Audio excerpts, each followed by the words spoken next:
नमस्कार दोस्तों, उषा की आवाज चैनल में आप सभी का स्वागत है। हमारी आज की कहानी है तितली। रविवार के दिन की शुरुआत भी मम्मी पापा के झगड़े की कड़वी आवाजों से हुई। सिमरन अभी अपने कमरे में सो रही थी कि चिक चिक सुनकर उसने चादर सिर तक ओढ़ ली। इससे आवाज पहले से कम तो हुई, पर अब भी उसके कानों से टकरा रही थी। सिमरन मन ही मन कुड़ कर रह गई।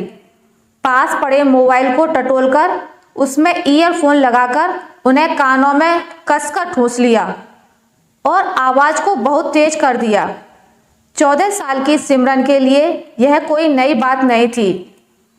उसके माँ बाप आए दिन ऐसे ही झगड़ते रहते थे, जिसकी सीधी वजह थी उन दोनों के संबंधों में खटास का होना।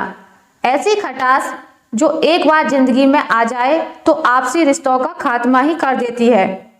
सिमरन के माँ बाप धीरेन्द्र और निधि के संबंधों में यह खटास कोई एक दिन में नहीं आई, बल्कि यह तो एक मिडिल क्लास परिवार के कामकाजी जोड़े के आपसी तालमेल बिगड़ने के चलते धीरे धीरे आई। एक आम समस्या थी। सिमरन के पिता धीरेन्द्र अपनी पत्नी निधि पर शक करते थे। उनका शक करना भी एकदम जायज था, क्योंकि निधि का अपने ऑफिस के एक साथी के साथ संबंध चल रहा था। जिसका शक गहरा हुआ, उतनी ही धीरेन्द्र की नाराजगी बढ़ती गई और निधि का नाजायज रिश्ता भी उसी हिसाब से बढ़ता गया। जब दोनों साथ नहीं रह सकते तो तलाक क्यों नहीं दे देते एक दूसरे को? सिमरन बिस्तर से उठते हुए झुंझलाते हुए बोली। सिमरन जब तक अपने कमरे से बाहर आई तब तक वे दोनों काफी हद तक शांत हो चुके थे। शायद वे किसी फैसले तक पहुंच गए थे। तो ठीक है, मैं कल ही वकील से बात कर लेता हूं, पर सिमरन को अपने साथ कौन रखेगा? धीरेन्द्र ने निधि की ओर घूरते हुए पूछा। मैं समझती हूं सिमरन को तुम मुझसे बेहतर संभाल सकते हो, निधि ने कहा। तो उसकी इस बात पर धीरेन्द्र भड़क सा गया।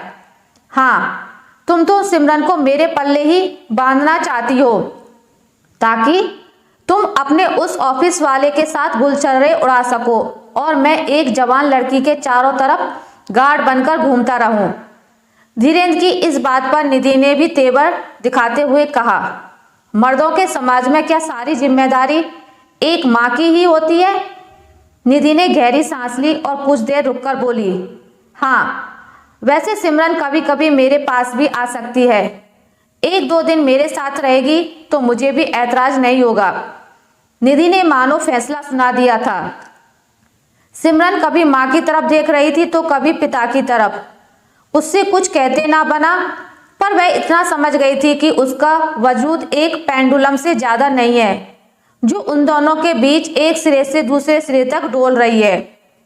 शाम को जब सिमरन कॉलेज से लौटी तो घर में एक अलग सी शांति थी। पापा सोफे में धसे हुए चाय पी रहे थे, जो उन्होंने खुद ही बनाई थी। उनके चेहरे पर कई महीनों से बनी रहने वाली तनाव की शिकन गायब थी। सिमरन को देखकर उन्होंने मुस्कुराने की कोशिश की और बोले, देख ले, तेरे लिए चाय बची होगी, ले ले और मेरे पास बैठकर पी। सिमरन पापा के पास आकर बैठी तो पापा ने अपनी सफाई में काफी कुछ कहना शुरू किया। मैं बुरा आदमी नहीं हूं, पर तेरी मम्मी ने भी तो गलत किया था। उसके काम ही ऐसे थे कि मुझे उसे देखकर गुस्सा आ ही जाता था। और फिर तेरी माँ ने भी तो रिश्तों को बिगाड़ने में कोई कसर नहीं छोड़ी थी।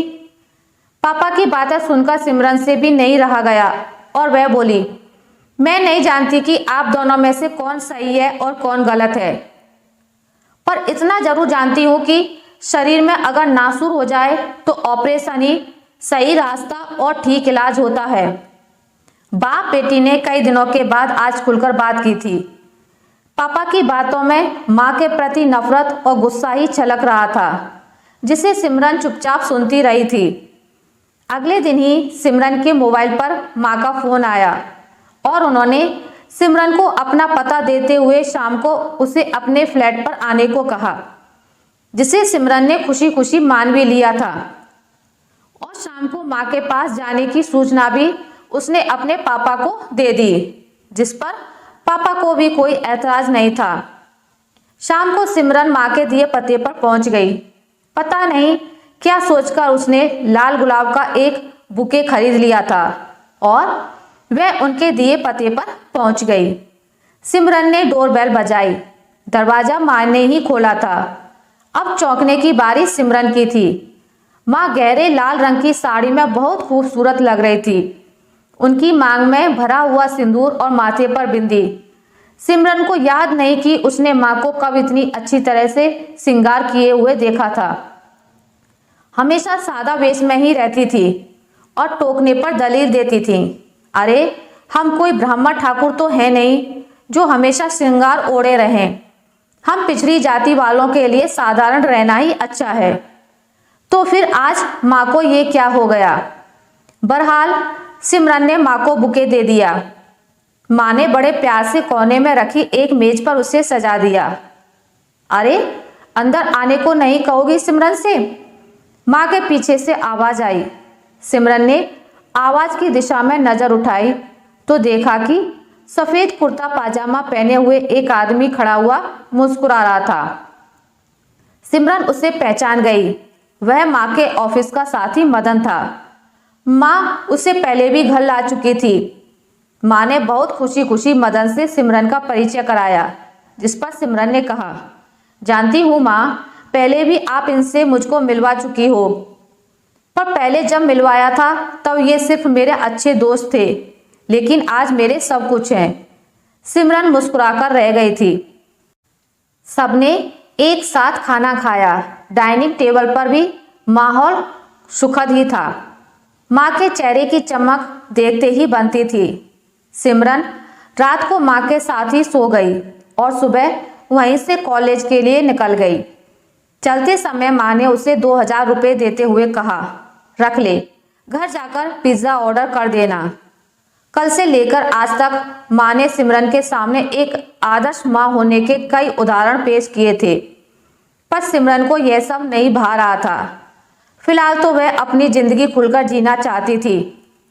इसलिए माँ के दिए गए पैसों से वह उसी दिन अपने दोस्तों के साथ पार्टी करने चली गई। सिमरन, आज तू यह किस खुशी में पार्टी दे रही है? चहक ने पूछा। बस यूँ समझो कि आज़ादी की पार्टी है, कहकर सिमरन मुस्कुरा दी थी।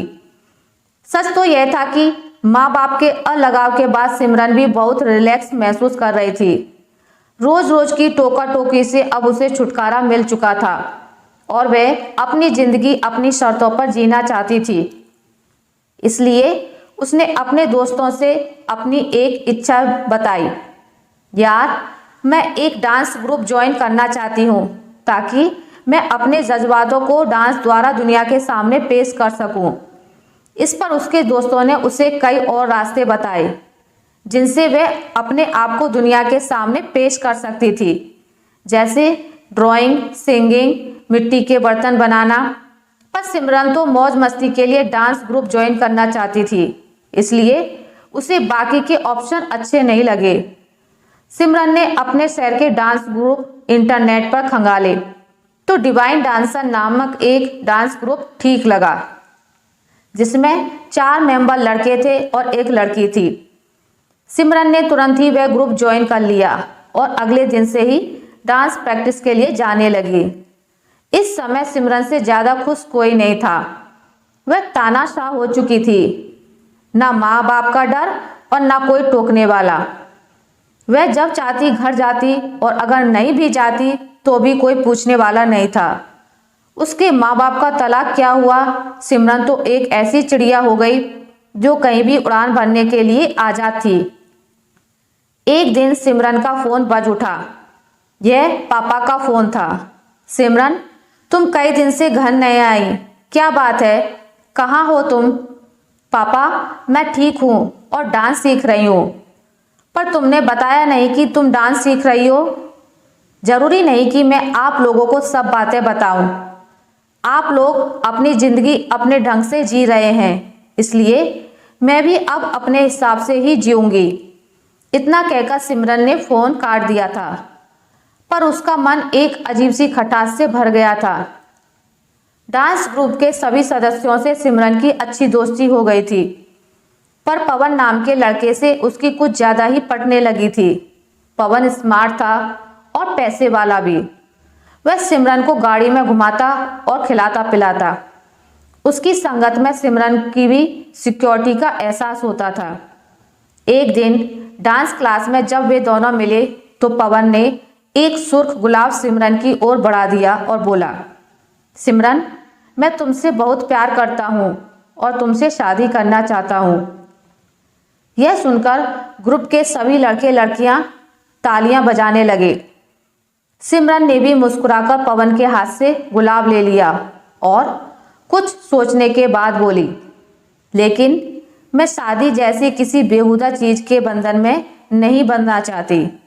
शादी एक सामाजिक तरीका है, दो लोगों को एक दूसरे के प्रति ईमानदारी दिखाते हुए जिंदगी बिताने का। पर क्या हम ईमानदार रह पाते हैं? सिमरन के मुंह से ऐसी बड़ी बड़ी बातें सुनकर डांस ग्रुप के लड़के लड़कियां शांत से हो गए थे। सिमरन ने थोड़ा रुककर कहना शुरू किया, मैंने अपने माँ बाप को उनकी शादीशुदा जिंदगी में हमेशा लड़ते ही देखा है, जिसका खात्मा तलाक के रूप में हुआ। और अब मेरी माँ अपने प्रेमी के साथ रह रही है और पहले से कहीं ज़्यादा खुश है। आज उसने अपने अंदर छुपे हुए दर्द को बाहर निकाल फेंका, जो वो इतने दिनों से अपने अंदर समेटे हुए थी। सभी उसकी बातें बड़े ध्यान से सुन रहे थे और हैरान भी थे, ये देखकर कि सबके साथ बैठकर हंसने वाली और बिंदास जिंदगी जीने वाली इस लड़की के अंदर कितना दर्द भरा हुआ है। खैर, सिमरन ने पवन के साथ शादी करने से इनकार कर दिया। उसे इस शब्द से भी नफरत हो गई थी। पवन के पास पैसे की कोई कमी नहीं थी। कुछ दिनों के बाद उनके डांस ग्रुप की सावित्री नाम की एक लड़की ने सिमरन से एक दिन पूछ ही लिया, सिमरन, तुम्हारी तो अभी उम्र बहुत कम है और इस तरह कब तक रहोगी? आखिर तुमने अपनी जिंदगी के बारे में क्या सोचा है? सिमरन के चेहरे पर एक मीठी सी मुस्कुराहट आई और चेहरे पर कई रंग आते जाते गए। फिर उसने अपने आप को संभालते हुए कहा, जब मेरे माँ बाप ने सिर्फ अपनी जिंदगी के बारे में सोचा और मेरी परवाह नहीं की, तो मैं अपने बारे में क्यों सोचूं? और सावित्री, जिंदगी मस्ती करने के लिए बनी है। इसे ना किसी रिश्ते में बांधने की जरूरत नहीं है और ना ही रो रो कर गुजारने की। उम्र का तो सोचो ही मत, बस मस्ती करो। सिमरन यह कहते हुए वहां से चली गई, जबकि सावित्री अवाक सी खड़ी रह गई। तितली कभी किसी एक फूल पर नहीं बैठती, वह कभी एक फूल पर तो कभी दूसरे पर, और तभी तो इतनी चंचल होती है और इतनी खुश रहती है। रंग बिरंगी तितली, जिंदगी से भरपूर तितली। आशा करती हूँ आपको मेरी आज की कहानी अच्छी लगी होगी। अगर आपको मेरी ये कहानी अच्छी लगी है तो इसे लाइक करें, ज़्यादा से ज़्यादा शेयर करें, और अगर आप मेरे चैनल पर नए हैं तो इसे सब्सक्राइब करना ना भूलें। मिलते हैं एक नई कहानी के साथ, तब तक के लिए नमस्कार।